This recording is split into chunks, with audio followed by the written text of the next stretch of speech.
Hi and welcome back to my channel. I'm Sylvia D'Silva. In today's video, I'm going to tell you about the different colors you can choose to buy if you do not want to invest in a complete set of oil paints or acrylic paints.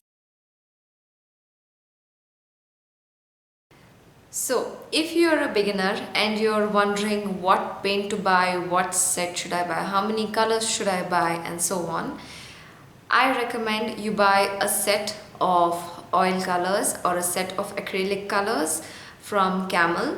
So if you're a beginner, I recommend you to go for Camel Artists Oil Colors or Camel Artists Acrylic Colors.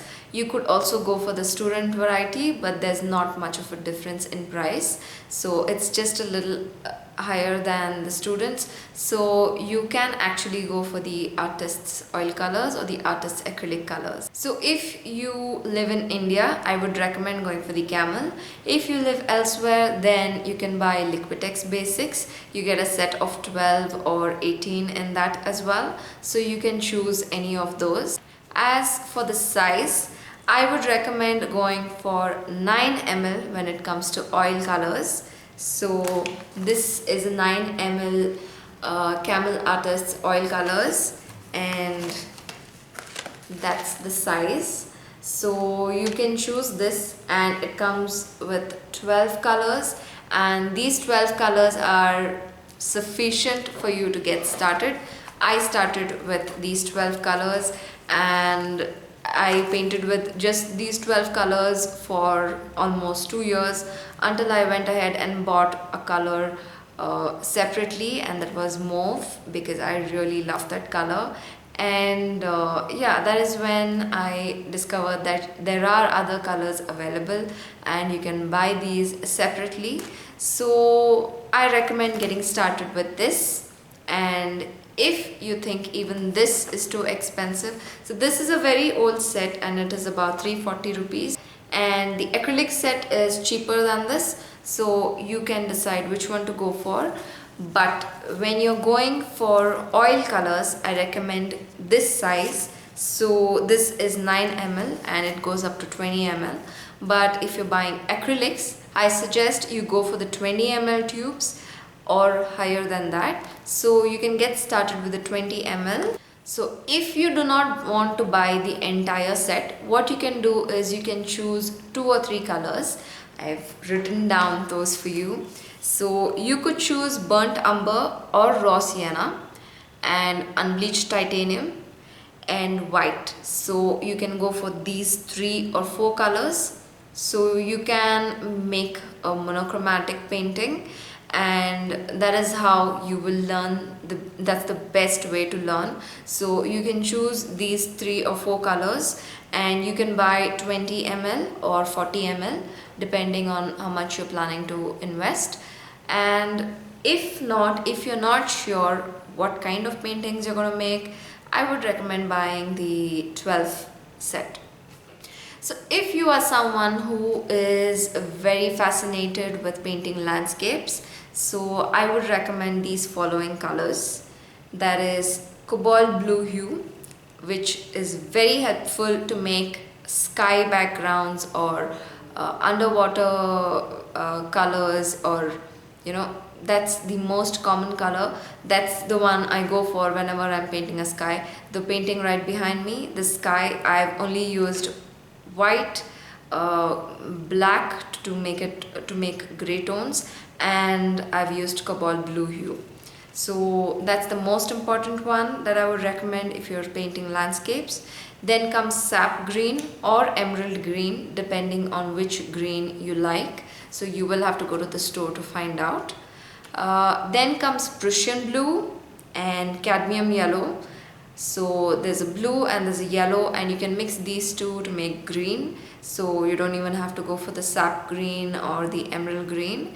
And next is crimson. This is the color that is most used while painting the evening sky, or you could also use them in florals, or it's up to you. It depends on you. So these are the basic colors that I recommend for landscapes.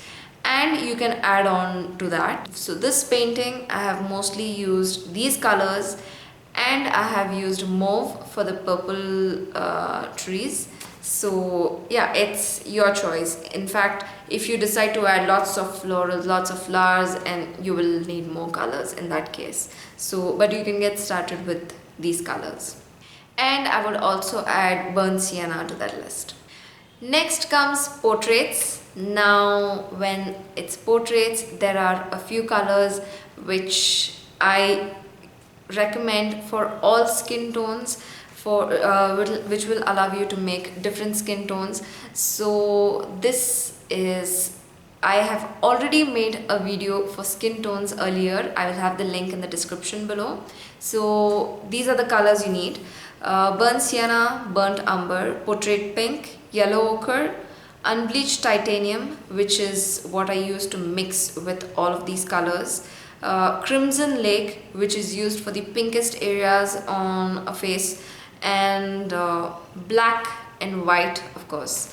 So I also recommend using sap green, because those are used in the shadows where your hair is, so where your hairline starts, or if you want to make beard, sap green is used in combination with other colors, so you get that slight hint of a stubble or the hairline and such.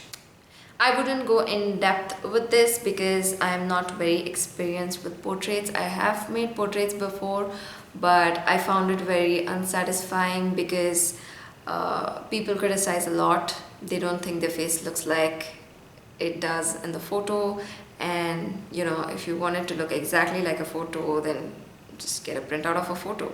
And not to forget, I have a skin shade card made, so I know what colors to use exactly for what skin tone, so this is very helpful. So next thing, if you're looking to make florals, these are the colors I recommend. So there's violet or mauve, you could choose either colors.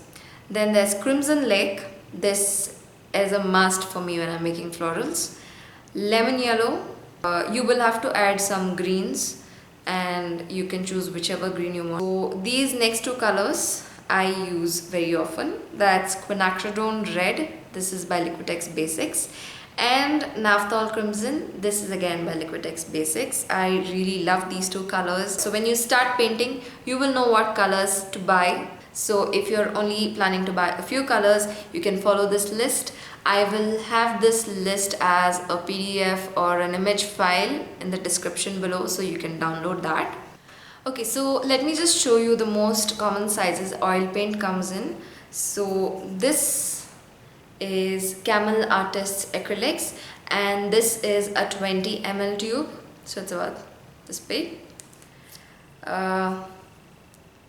This is Vincent Newton. You can see the tube is a little fatter than the one I showed earlier.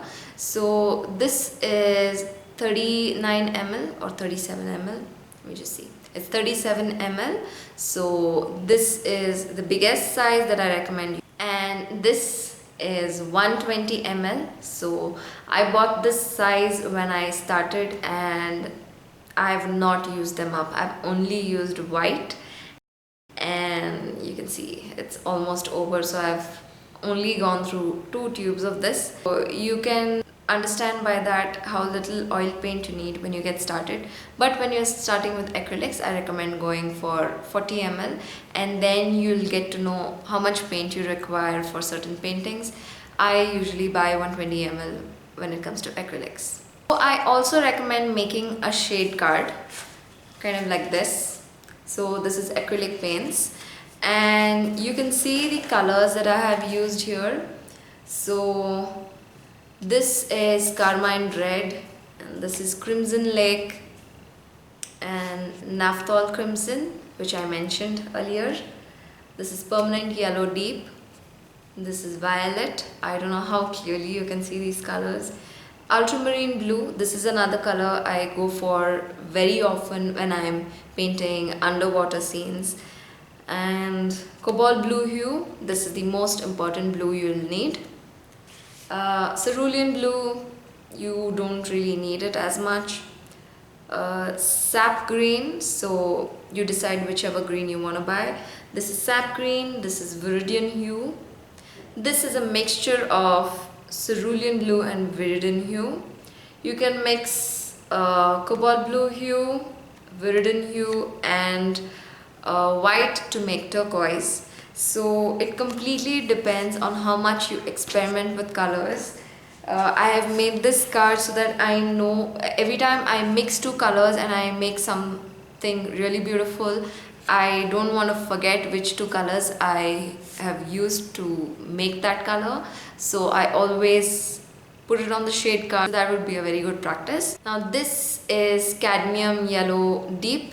This is lemon yellow, so you can choose whichever yellow you want. This is emerald green, portrait pink. This is quinacridone red.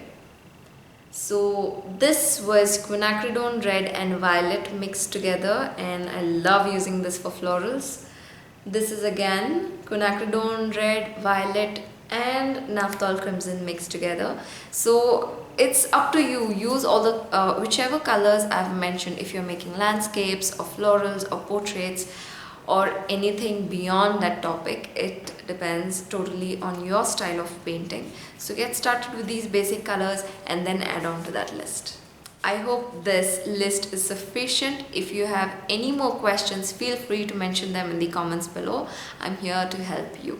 Thank you for watching. I'll see you again next week.